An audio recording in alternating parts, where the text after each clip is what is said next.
Have you ever had a moment where your entire world shifted, where one person walked into your life and suddenly everything you thought you knew about yourself just cracked open?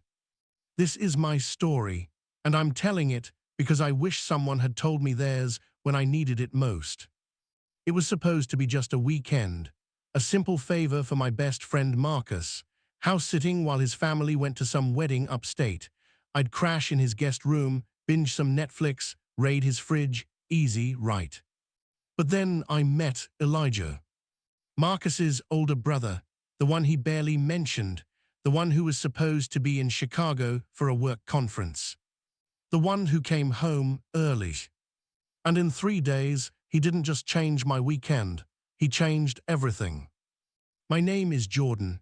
I'm 24, work in graphic design, and up until that Friday evening in late October, I thought I had my life figured out.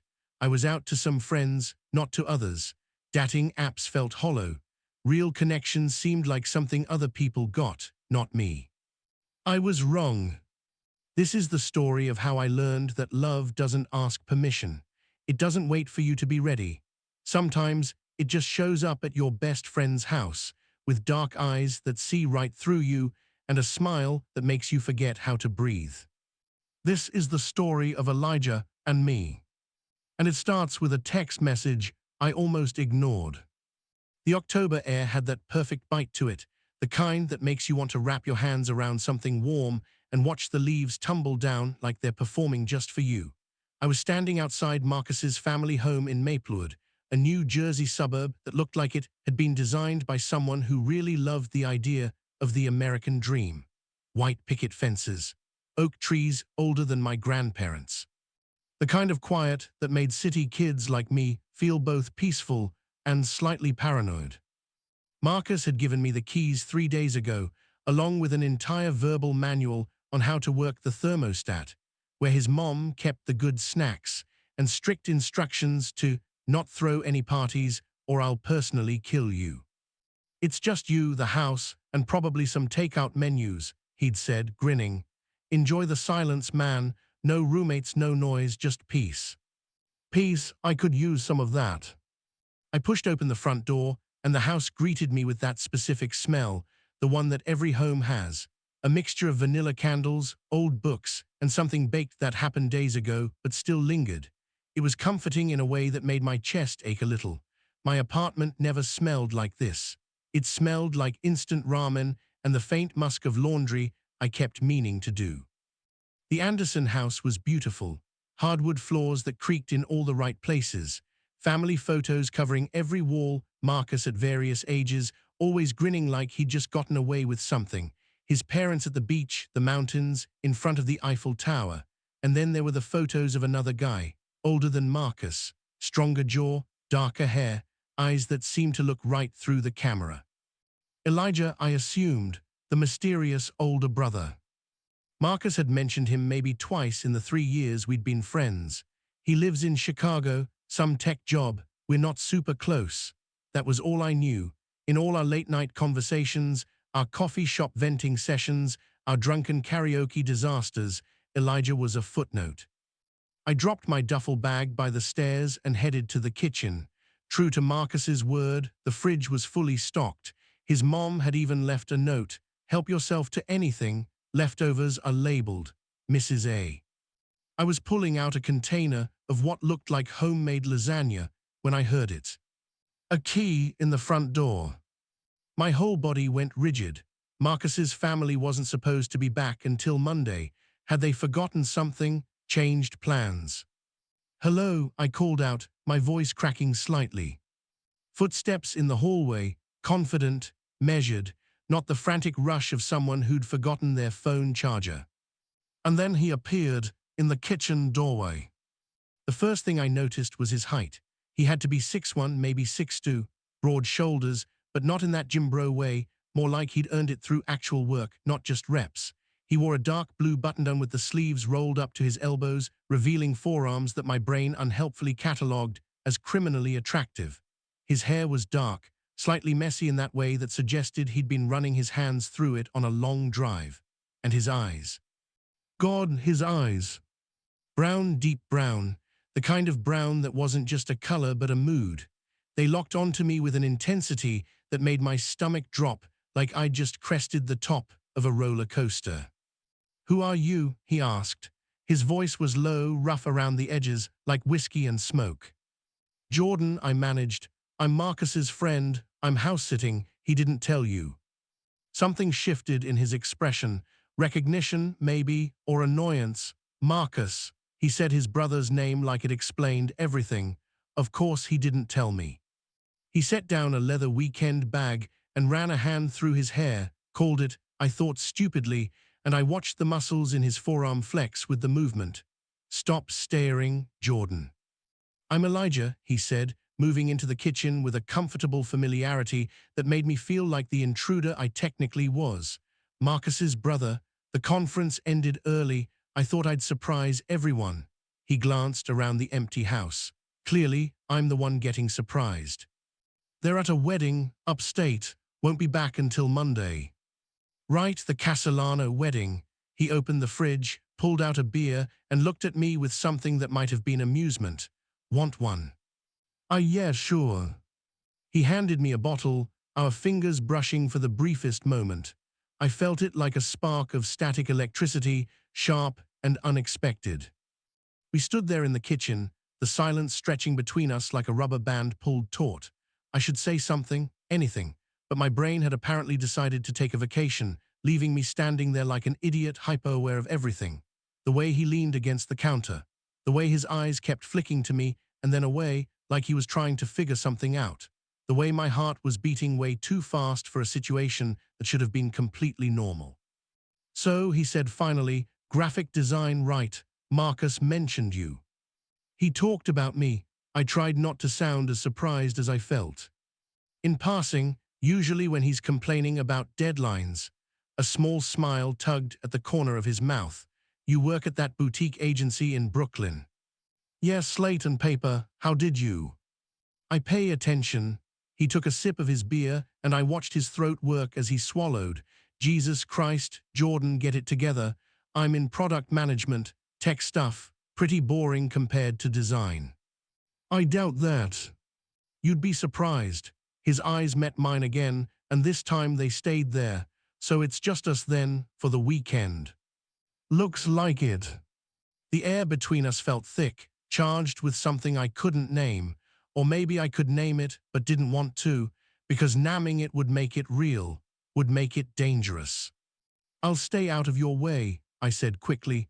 "I'm just here to make sure the house doesn't burn down."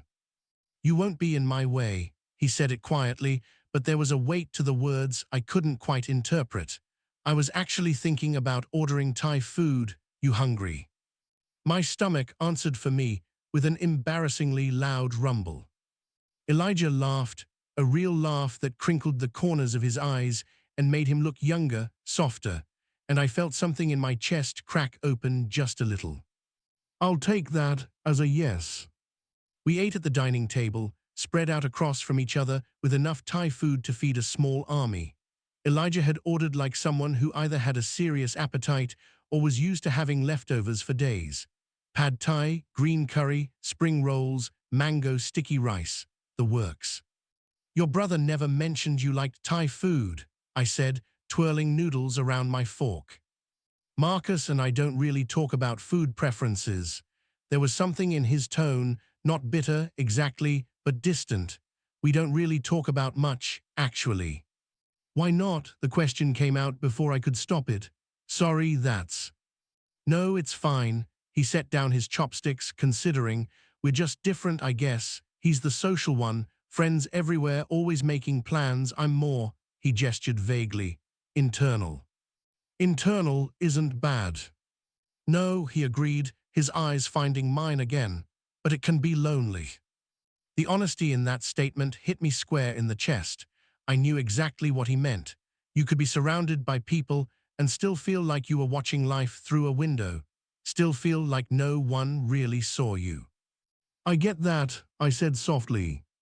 "Yeah," he leaned forward slightly, elbows on the table. "You seem like you'd be more like Marcus, outgoing." "I can be when I need to be, but it's exhausting." I took a breath. Sometimes I feel like I'm performing, playing the version of myself that people expect, and then I go home and I'm just tired. Elijah nodded slowly, like I'd just confirmed something he'd suspected. The performance of normalcy. Exactly. We fell into silence again, but this time it wasn't awkward. It was comfortable, natural, like we'd been having this conversation for years instead of hours. Can I ask you something? Elijah's voice was careful, tentative, in a way that made my pulse quicken. Sure. Are you out, I mean? He paused, seeming to choose his words carefully. Marcus mentioned once that you were gay. I hope that's not overstepping. I am too, and I don't know many people here who are. The world tilted slightly on its axis. He was gay. Elijah was gay. I'm out to some people, I said, my voice steadier than I felt. Not everyone, it's complicated. It usually is. Are you out?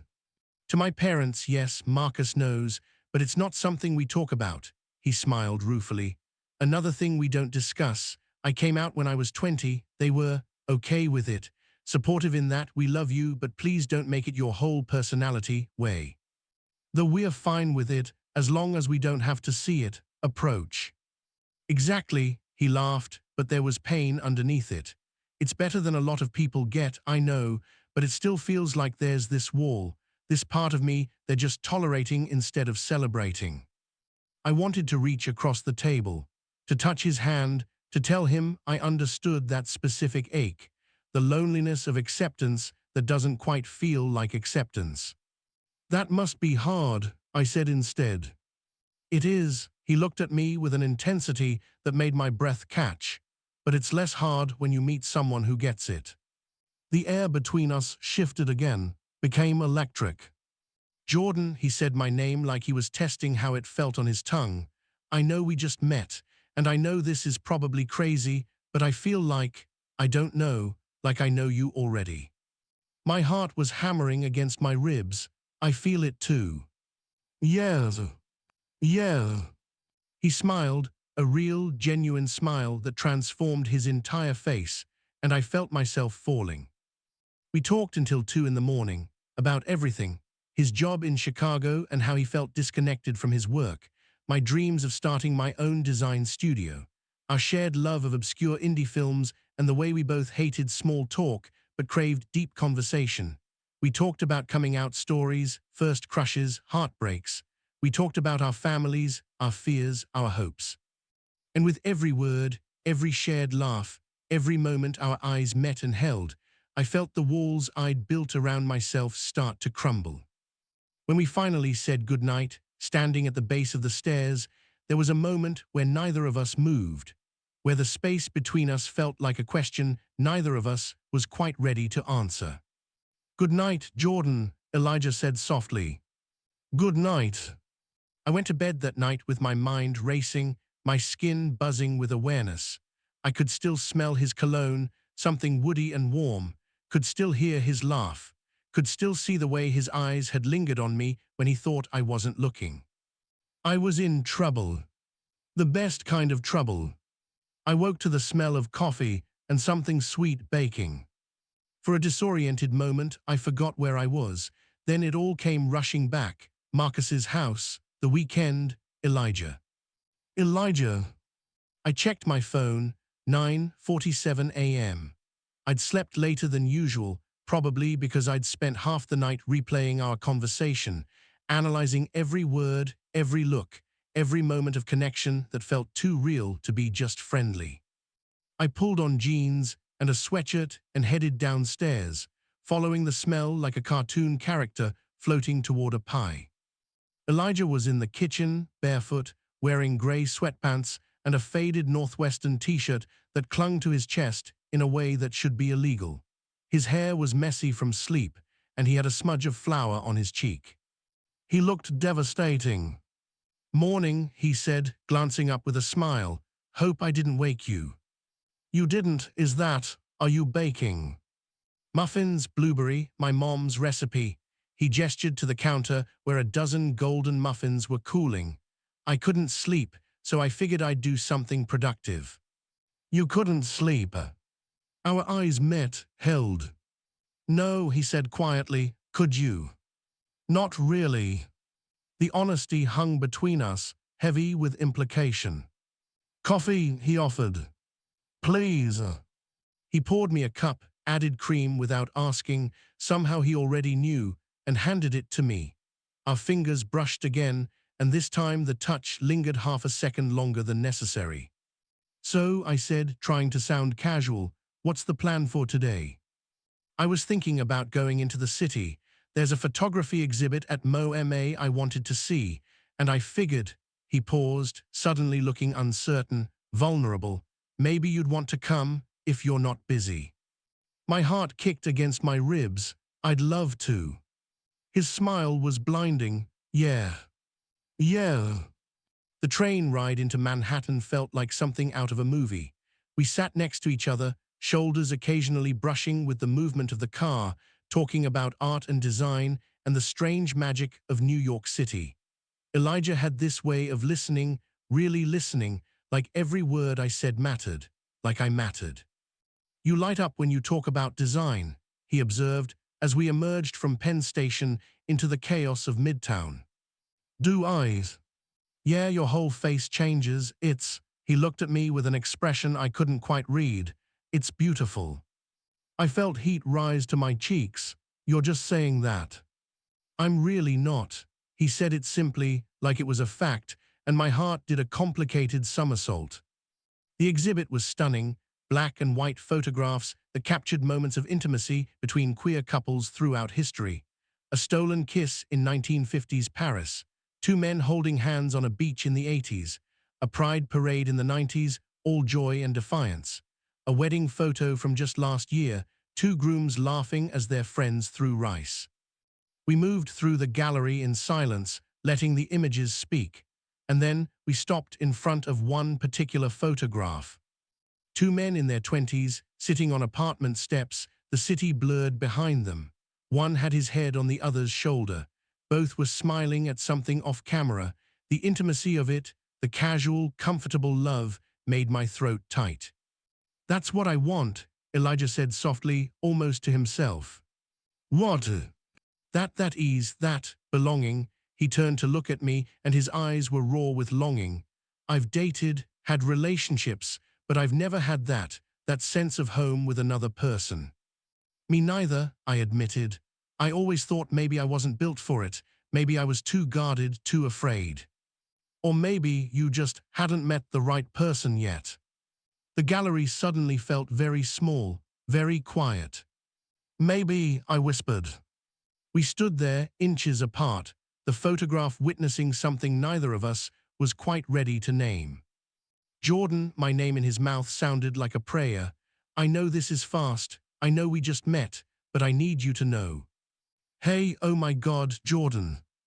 We both jumped as a voice cut through the moment like a record scratch. I turned to see Vanessa, a friend from college, approaching with a huge grin. I thought that was you, what are you doing here? Hey V, I forced a smile, trying to ignore the way my heart was still racing. Just checking out the exhibit. It's amazing, right? She looked at Elijah with undisguised curiosity. Hi, I'm Vanessa, Jordan's friend. Elijah, he shook her hand, his expression polite but guarded. The vulnerable man from 30 seconds ago had disappeared behind a wall of courtesy. Vanessa chatted for a few minutes about work and mutual friends, and I responded on autopilot, painfully aware of Elijah standing beside me, silent and distant. When she finally left, the spell was broken. Sorry about that, I said as we walked out of the gallery. Don't be, it's fine. But there was something in his voice, a careful neutrality that felt like distance. We grabbed lunch at a small Vietnamese place in the East Village, but the easy connection from the morning felt strained, like we'd been on the verge of something and lost our nerve. I should probably get back, Elijah said after we'd eaten. I have some work emails to catch up on. Oh, okay. The train ride back was quieter. We sat with an inch of space between us that felt like miles. I spent the afternoon in the guest room, trying to work on some freelance designs, but mostly staring at my laptop screen, replaying the moment in the gallery. The almost confession, the interruption. The way Elijah had shut down afterward. Had I imagined the connection? Was I reading too much into kindness, into attention from someone who was, objectively, gorgeous and smart, and way out of my league? Around 7, there was a knock on my door. Yes. Elijah opened it, leaning against the frame.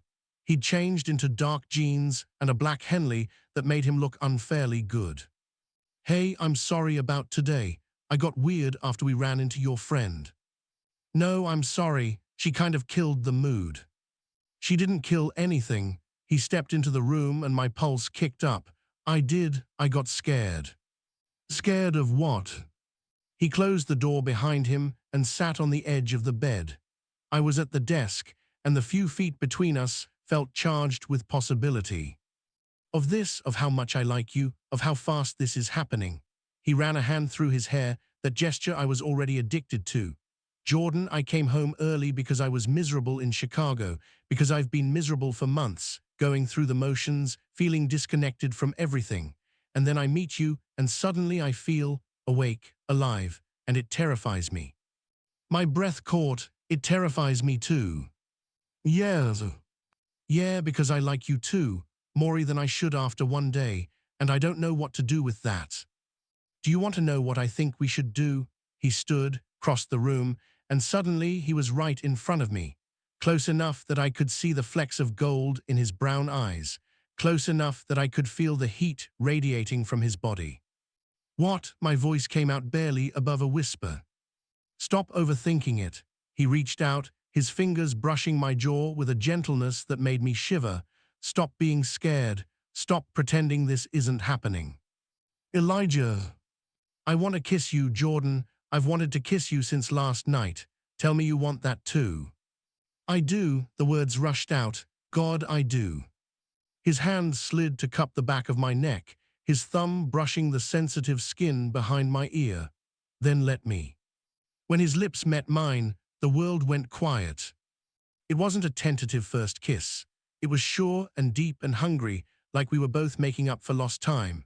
His mouth was warm, tasting like the mint tea he'd been drinking. One hand tangled in my hair, the other pulled me closer by my waist, and I melted into him, my hands gripping his shoulders like he was the only solid thing in a spinning world. He kissed me like I was air and he'd been drowning, like I was the answer to a question he'd been asking his whole life. When we finally broke apart, both breathing hard, he rested his forehead against mine. Jesus, he breathed. Yeah. I'm not sorry. Good, don't be. He smiled, that devastating smile, and kissed me again, softer this time, sweet, reverent. Stay with me tonight, he whispered against my lips. I'm not expecting anything, I just want to be close to you. Okay. We ended up in his childhood bedroom, which was both adorable and surreal, lying on his bed fully clothed, facing each other in the dim light from his desk lamp. We talked and kissed, and talked some more. His hand traced idle patterns on my hip. My fingers played with the soft hair at the nape of his neck. Tell me something you've never told anyone, I said. He thought for a moment. I almost didn't go to college. I wanted to be a photographer.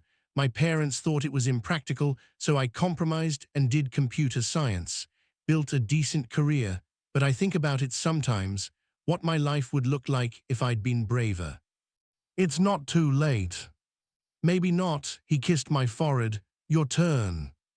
I'm afraid I'm unlovable, I confessed into the darkness. That the real me, the messy, complicated, sometimes depressed me, is too much. That I have to be the easy, fun version to keep people around. Jordan, he tilted my face up to look at him. You could never be too much, and anyone who made you feel that way didn't deserve you. Tears pricked my eyes. You barely know me. I know enough, and I want to know everything. His thumb brushed my cheek. Let me. Okay, I whispered. We fell asleep like that, tangled together, and I felt safer than I had in years. I woke up to golden sunlight streaming through the curtains and Elijah's arm draped over my waist, his face peaceful in sleep. For a moment, I just watched him, memorizing the details, the slight curve of his lips, the way his lashes cast shadows on his cheeks, the steady rise and fall of his chest. This was real, he was real.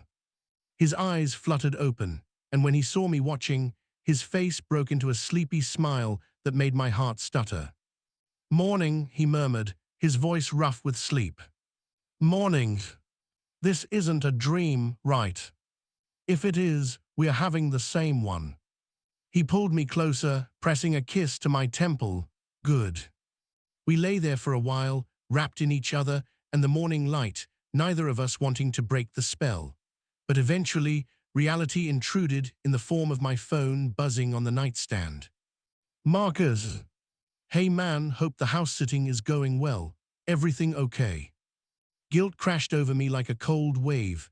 Marcus, my best friend, whose house I was in, whose brother I'd just spent the night wrapped around. "Shit," I muttered, sitting up. "What's wrong?" "Marcus just texted." I showed him the phone. Elijah's expression sobered. "Right, Marcus. This is complicated, isn't it?" "Yeah," he sat up too, running a hand through his already messy hair. "But complicated doesn't mean wrong. He's my best friend, Elijah. What if this ruins that? What if you and I don't work out, and then things are weird and—" "Hey," he took my face in his hands, forcing me to look at him. "Breathe. We don't have to figure everything out right now." "But we do. You go back to Chicago tomorrow. I'm in Brooklyn.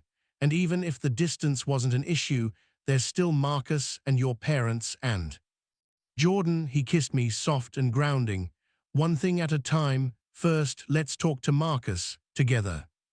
"You want to tell him now?"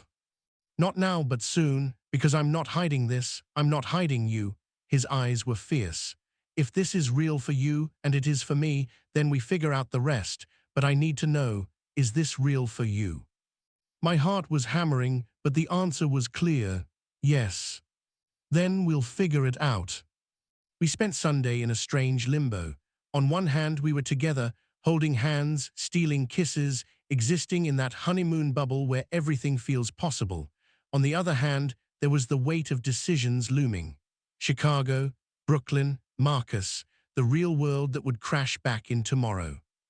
That evening, as the sun was setting, we sat on the back porch with beers and the kind of comfortable silence that only comes when you've talked yourself raw. "I don't want to go back," Elijah said quietly. "To Chicago. To my life there, to pretending I'm happy in a job I hate, in a city where I don't have connections, to being alone." He looked at me. "I don't want to leave you." "Then don't. It's not that simple." "Why not?" I set down my beer, turning to face him fully. "What's keeping you there, really?" He was quiet for a long moment. Momentum, fear, the fact that starting over is terrifying. But staying in a life that makes you miserable is worse. Is that what you tell yourself? Is that why you're still at a job that exhausts you, still hiding parts of yourself from people? The question hit like a slap, but it was fair. "Touché. We are both stuck, aren't we?" He laughed without humor, too scared to jump. "Maybe we need to jump together." He turned to me, eyes searching. "What are you saying?" "I'm saying, what if you moved back to New York, not to Maplewood necessarily, but to the city? We could actually try this, actually see where it goes." "That's crazy." "Probably. I barely know you." "And yet you do. You know me better after 3 days than most people do after 3 years." I took his hand, lacing our fingers together. "I'm not saying move in with me tomorrow. I'm saying, don't let fear make this decision. Don't let distance kill something before it has a chance to grow." "And Marcus?" "We'll tell him together. We'll be honest. He loves us both. He'll deal." Elijah stared at our joined hands for a long moment. Then he looked up at me, and there were tears in his eyes. "I think I'm falling in love with you, Jordan, and it's terrifying because it's so fast and so intense and so—" "I know," I cut him off, my own eyes burning. "I feel it too." Yes, yes. He kissed me then, deep and slow and sweet, and it felt like a promise. Marcus's family was due back around 11. Elijah and I woke early, packed my things, and shared one last quiet breakfast in the kitchen where this had all started. I'm going to talk to my boss today, Elijah said, pushing scrambled eggs around his plate. Put in my notice. I have enough saved to take a few months to figure out what's next. Are you sure? No, but I'm doing it anyway. He reached across the table, taking my hand. You make me want to be brave. You make me want to be brave too. We heard a car pull into the driveway. Marcus. Elijah squeezed my hand. Together. Together. Marcus burst through the door with the energy of a golden retriever, his parents trailing behind with suitcases and tired smiles. Jordan, how was? He stopped dead, seeing us sitting together at the kitchen table, holding hands. His eyes went wide. Oh, oh. Hey, Marcus, I said, standing. My heart was pounding, but my voice was steady. Can we talk? We ended up in Marcus's room, the three of us, me perched on his desk chair, Elijah leaning against the wall, Marcus sitting on his bed looking between us like we'd told him aliens were real. So let me get this straight, Marcus said slowly. You two met on Friday, and now you're, what, dating, in love, what? All of the above, I offered weakly. Jordan, you've been my best friend for 3 years. Elijah, you're my brother. And neither of you thought this might be, I don't know, something to mention.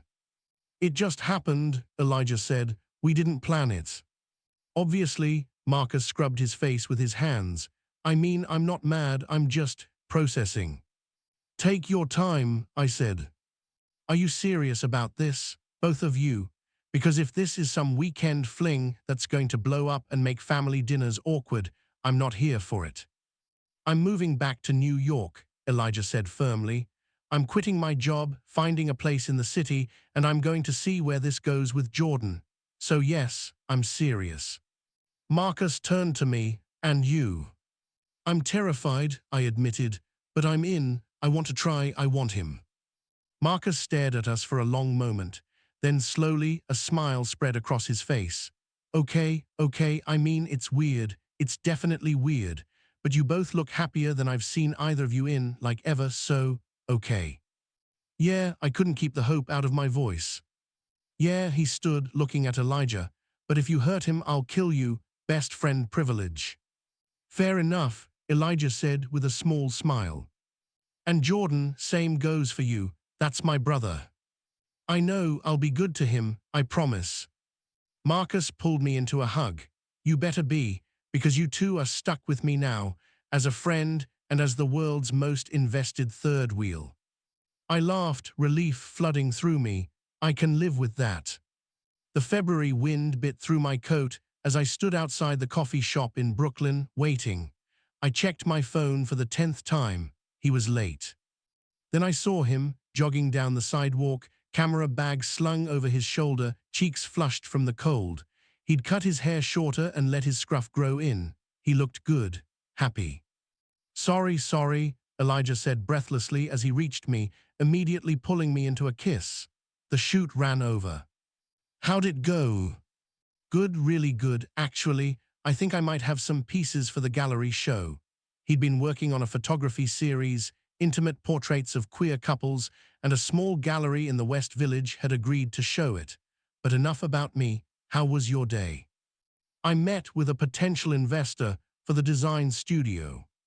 His eyes lit up, and I think we have our funding. I couldn't keep the grin off my face. We're actually doing this. Jordan, he picked me up and spun me around, both of us laughing like idiots on the busy Brooklyn street. I'm so proud of you. We are doing the scary thing, I said as he set me down. Both of us. Yeah, we are. He kissed me again, soft and sweet. And it's the best decision I've ever made. 3 months in, and it wasn't always easy.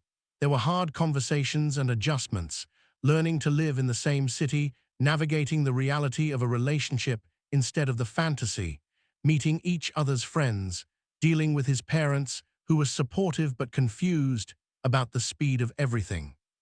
But there were also mornings waking up in each other's arms, late-night pizza on my apartment floor, inside jokes that made us both crack up at inappropriate moments, the way he looked at me like I hung the moon, the way I felt safe enough to show him the messy parts of myself, the depression days, the anxiety spirals, the doubts, and he stayed anyway.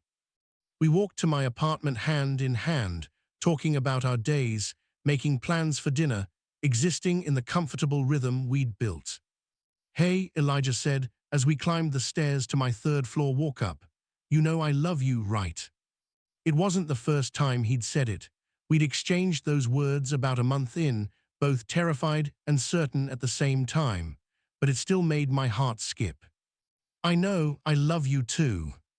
"Good." He pulled me close on the landing, right outside my door, and kissed me with the kind of intensity that suggested dinner might have to wait. "Because you're stuck with me now." "Promise." "Promise." "I can't believe you included this," Jordan said, looking at the photograph of them that Elijah had taken on a lazy Sunday afternoon. "Why not? It's my favorite." Elijah wrapped his arms around Jordan from behind, chin resting on his shoulder. "It's real, it's us." Around them, the gallery hummed with people admiring the collection.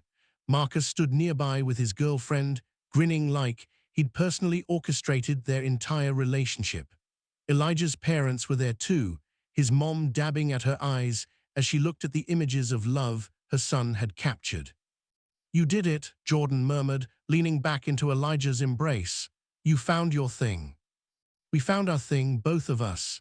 The design studio was thriving, Elijah's photography was gaining recognition, but more than that, they'd built a life together. "I told you we'd figure it out." "You did. I should listen to you more often." "Please don't. I like when you argue with me." Elijah turned Jordan around to face him. "It's one of my favorite things about you." "Just one." "One of many." He kissed him, soft and sure, in a gallery full of people, in a life they'd built by being brave enough to take the leap. "Thank you." "For what?" "For that weekend, for saying yes to everything since, for being you." Jordan smiled, that smile that Elijah had fallen in love with one October evening in a kitchen in New Jersey. "Thank you for changing everything." "Always." They stood there in front of the photograph that had become a mirror, proof that the love they'd found had been worth every risk, every fear, every leap of faith. And in that moment, surrounded by art and family and the future they were building, Jordan realized something. Sometimes love doesn't ask permission. Sometimes it just shows up at your best friend's house, with dark eyes that see right through you and a smile that makes you forget how to breathe. And sometimes, if you're brave enough to let it, that love changes everything.